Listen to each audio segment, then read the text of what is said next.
Hello and welcome to LectureTube. In this video, I will solve some previous year UGC NET economics question, and this is the first video in this series. We will continue to post more such videos, so you can join us for more such videos. So let's begin now. The first question is regarding the marginal standing facility, and you have to find out which option is correct. The first option is MSF is on the line of the existing LAF and is a part of it. But we know that LAF consists of only repo rate and reverse repo rate, and MSF is not a part of it, so this option is wrong. Second option is MSF is costlier route than the repo rate. This is correct. MSF is always higher than the repo rate by 25 basis point, and third option is MSF function as a last resort for the banks to borrow short-term fund. This is also correct. Option D is MSF is linked to the net demand and time liabilities of the banks. It is also a right option because banks can borrow fund up to 1% of their net demand and time liabilities. So option B, C and D is right. Question number 2. Which method can help in obtaining a welfare improvement if externalities exist? So in the presence of externalities, regulation, assigning property rights and permitting bargaining, and Pigovian taxes, all these measures improves the welfare. Regulation is usually needed when markets are imperfect, usually in case of monopoly, and assigning property rights and cheap bargaining helps in increasing efficiency according to the Coase theorem. And Pigovian taxes also argues for taxing the negative externalities, and it helps in improving the welfare. So all the options are right. Question number 3. Which of the following is not a correct feature for the absolute convergence to hold good? According to the Solow model, if two countries have same fundamental characteristic like population growth rate, same propensity to save, and rate of depreciation, then their per capita income or living standard and capital level ratio will ultimately converges. So option 3 is not applicable here, and the answer will be option number 3. Question number 4.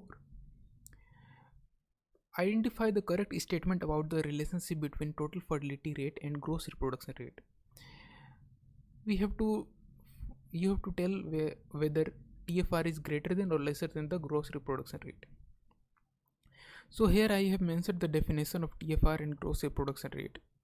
TFR is basically the average number of children a woman would have during her entire reproductive age, and gross reproduction rate is the average number of daughter a woman would have if during her entire reproductive age. So TFR is always greater than the gross reproduction rate. So option third is correct. Question number 5.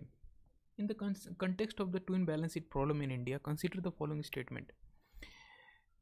We have to find which options are right here. So twin balance sheet problem is basically related to the over leveraged corporate debt and high NPS of the nationalized bank. And the balance sheet problem of corporates and balance sheet problem of banks consists the twin balance sheet problem. You can read about the over leveraged companies and bad loans here I have mentioned. Question number 6 now. If in a given situation price of export equal to 170, price of import equal to 190, and ZX, which is the index of productivity in the export sector, is equal to 152, then the value of the single factorial terms of trade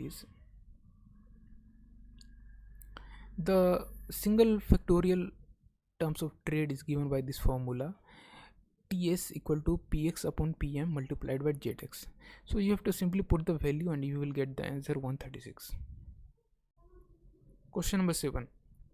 Given the saving function and autonomous investment, the equilibrium level of consumption would be.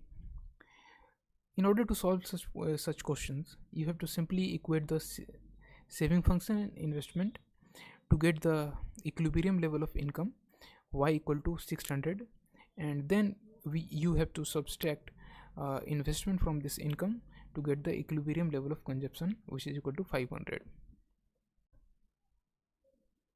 Question number 8. Cobb-Douglas function, production function, in which alpha plus beta equal to 1 is not characterized by constant return to scale, unity elasticity of substitution, variable elasticity of substitution, and linear homogeneity.